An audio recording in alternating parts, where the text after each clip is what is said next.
Alright, hello everybody, welcome back. Thought I'd make another video on an interesting little topic, kind of how I got my start in coin collecting and the metals.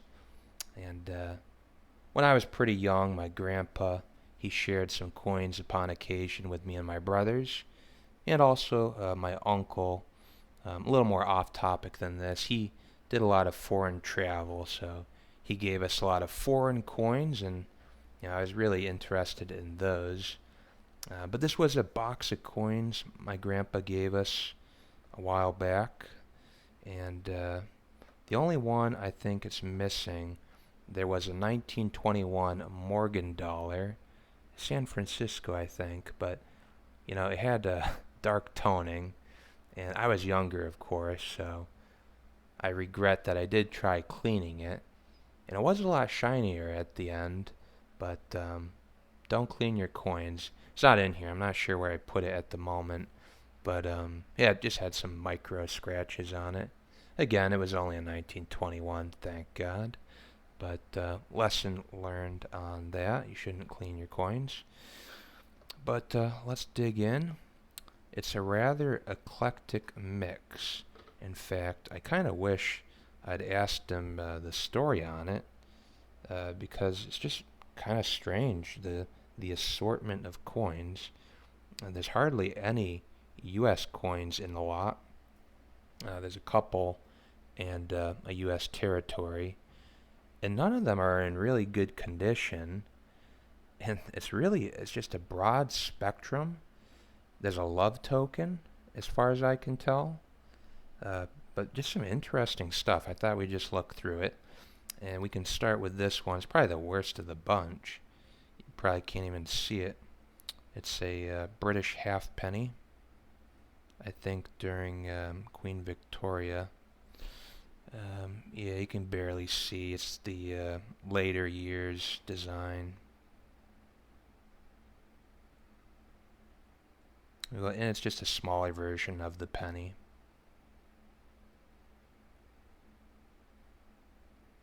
So that's kind of a crummy coin, to be honest. Pretty poor condition. Uh, Now let's look at this one. Now this one's interesting. Not in very good condition at all. It is silver. Let's see if it focuses. And probably hard to read, but it's Russian, early kopecks. 10 kopecks. It's a little smaller than a dime. I think it says 1907. I don't have the viewfinder in front of me, but I mean, this thing is almost a coal. I mean, look at the reverse. It's like a slick corrosion on it. That's their coat of arms, Imperial, the two-headed eagle. Doesn't want to focus. Boy, too close. Alright. It's too ugly to focus on. Even the camera doesn't want to do it. Wow. But, yeah. Pretty interesting. I'm sure it's not worth a lot. 1903, I think, on that one. So we got that. Alright. Here's one. This one I think is pretty common, but it's a nice coin. I'm beginning to like coppers, finding them a little more interesting. It's a French. And let's see, what's the date on this? We got a 1922 Commerce, a Industry, and I'm not sure who's on it. Maybe it's a god, perhaps. Really nice design. It's a good looking little coin. Good for 50 centimes. Chambre de Commerce de France. Centimes. I guess that's like their cent. Small coin though. They're money was a little different. It was a little less valuable because I know that the 5 franc silver was about the size of a US silver dollar. In fact, it was slightly smaller, I think. So their money in general was worth about 1/5 of ours. So there you go. But this was 1922. A lot of changes happened after World War One. You know, Britain, I think they suspended their gold coinage and they devalued their silver coins. And that was, a lot of countries did that. Here's another really nice looking copper. This is, one of the better coins in the group. 1 mil. I'm not really familiar with these terribly, to be honest. It's from Palestine. It's got good detail on it. Nice brown.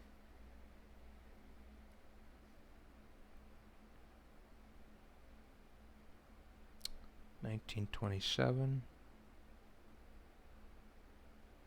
And I would assume that's probably like 1 penny. And, Palestine, I guess, was British.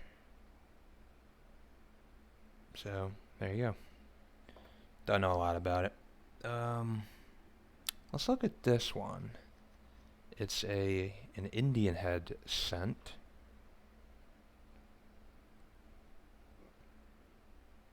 Pretty good shape. And it's got some chatter marks on it because, well, I don't know which way it goes. Probably this way, maybe. I mean, some kind of love token. So you got that side and that side. But, your guess is as good as mine. I mean, the more you look at it, it's hard to even say what letter, if it's not a Z, or if it goes this way, maybe. But pretty well designed, and you can see on the sides, almost looks like a plant motif or a laurel or a vine. I apologize. I think I have bad lighting on it at the moment. Part of the problem, I'm sure.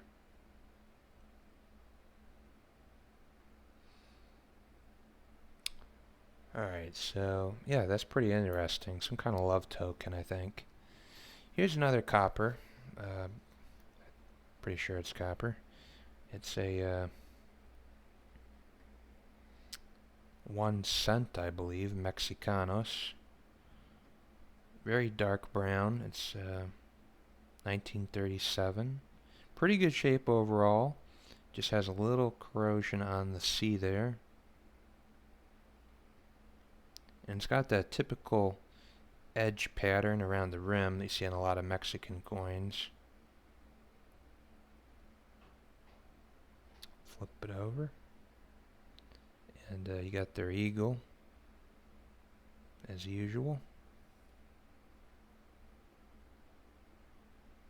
So, nice coin, pretty good shape. I like it. What else we got? So here's another one. I mean, none of these are in great shape, which is like, I'd like to ask my grandpa, why did you have a nickel that looks like this? I mean, it's almost like it was dug out of the ground. But it's interesting. It's actually my only, yeah, I was gonna say it's older than even a V nickel. This is a shield nickel. And I think I have it upside down, so I mean, you can look up the date range. I think it's from the 1860s, probably. It's not in great shape. 70 something, 71 maybe. So it's old, that's for sure. But yeah, kind of cool. What else we got? Now it's mostly silver left over.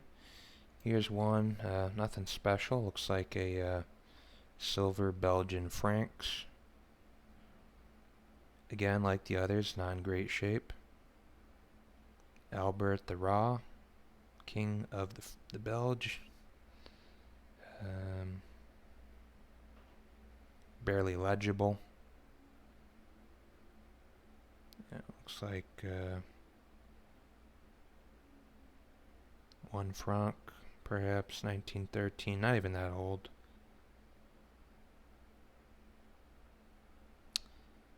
Union fait la force. I think it's union makes strength. Here's a cool one. I do like these Russian coppers. They had some interesting large copper coins throughout their history. Some kopecks, imperial, and at the bottom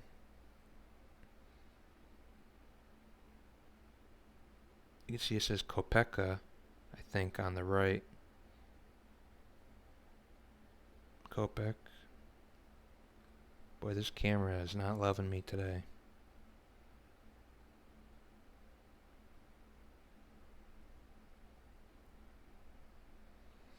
Alright, and then on the other side, oh, there you go. Yeah.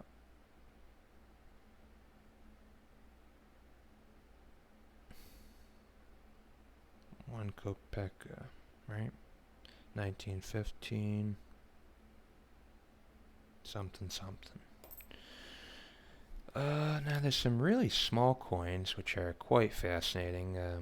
Kind of like half dimes, because they are. Here's one. Now they call it a 5-cent piece from Canada. Very cool coin. In fact, I'm kind of looking for an American half dime, if I can find one at a good price, because they used to be made in silver, and then we changed over to nickel. I mean, I can kind of understand these. So by comparison, where'd I put it? Here's an American dime. So it's quite small.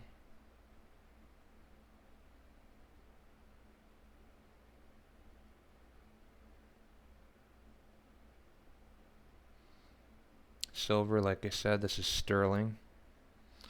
I think the Canadians switched from sterling to 80% around 1919 after the war, but at least they kept it at 80% instead of 50% like the British. What else we got? Here's another Canadian half dime. This one's got Victoria. Looking good. It's got some nice little toning on it.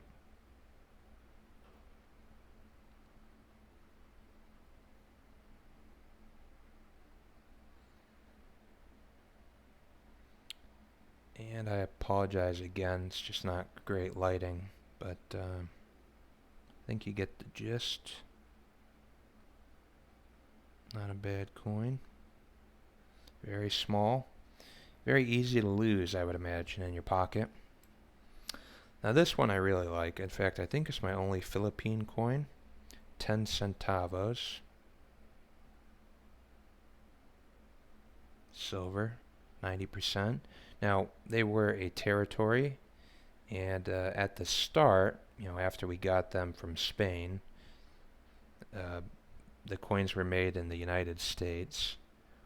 But after a certain point, they did make them in Manila, or at least in the Philippines, and that's where I believe this one was made. It's 1921. No mint mark. I don't think there's a mint mark on it. But it's a nice coin. It's a little smaller than a dime. I'll double check that in a second here.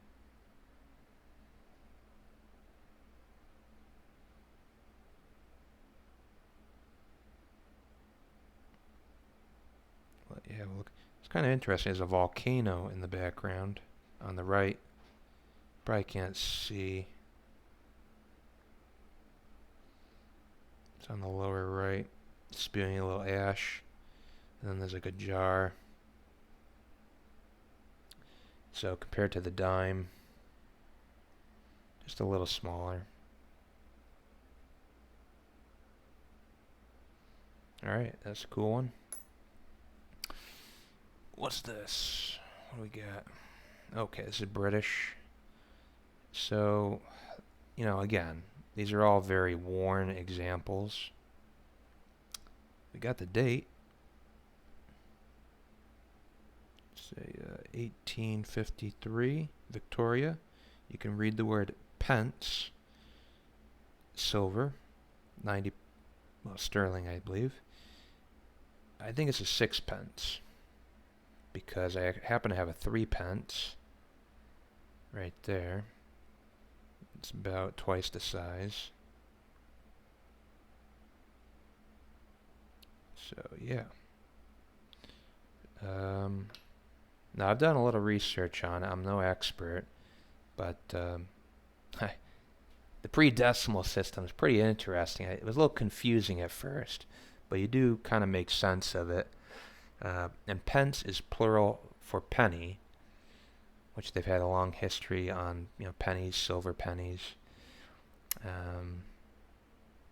So this is also called a tanner, 6 pence, and I guess you got 12 pence and a shilling, 2 shillings and a florin, which they added around this time actually, fairly new addition, 5 shillings and a crown, and I believe 20 shilling in a pound, which is a gold sovereign, is a pound apparently.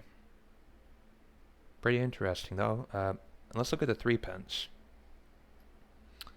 So, yeah, this one's got Victoria, the old head. Queen Victoria, very small coin. About the size of a half dime, maybe a tad larger. Silver. This one's highly toned. This one you can actually read what it is too, that's good. You can see there. It's got a 3. We got a date, 1891. What's interesting also, it's not reeded, I don't believe, and I don't know if you can see that. I need to trim my nails, but yeah, at least that one's not a reeded edge. The half dimes are reeded, which you probably can't see that either. Maybe just slightly.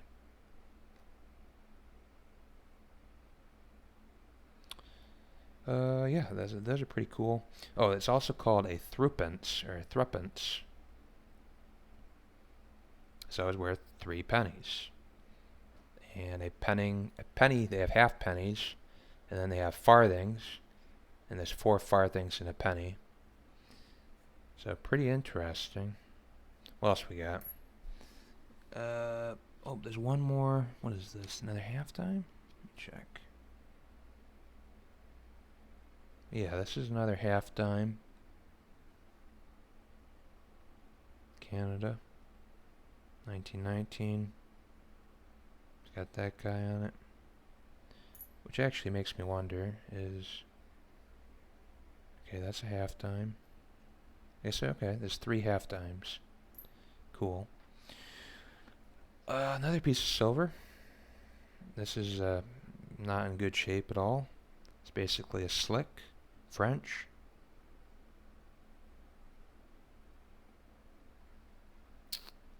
And it's a, what is it?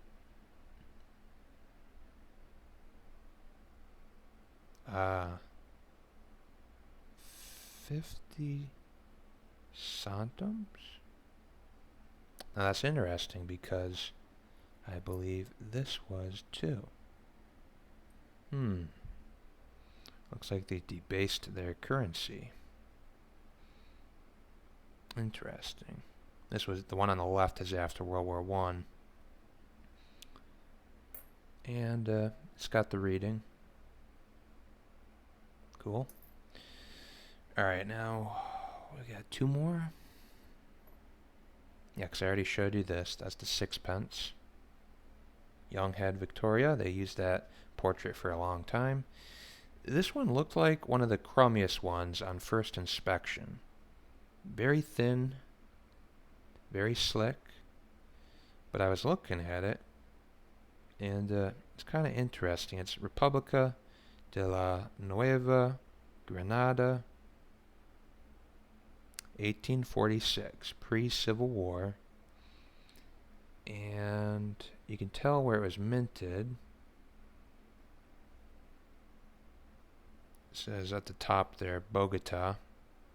It says Real.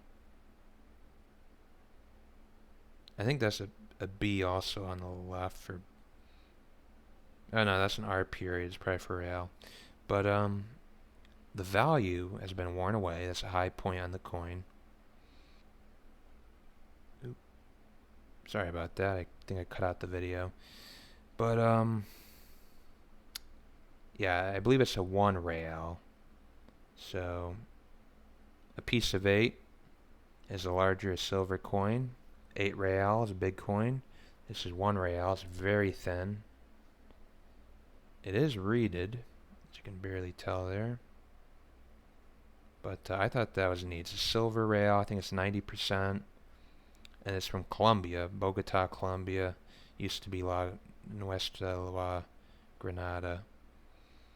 And just very worn piece of 8 is what it is.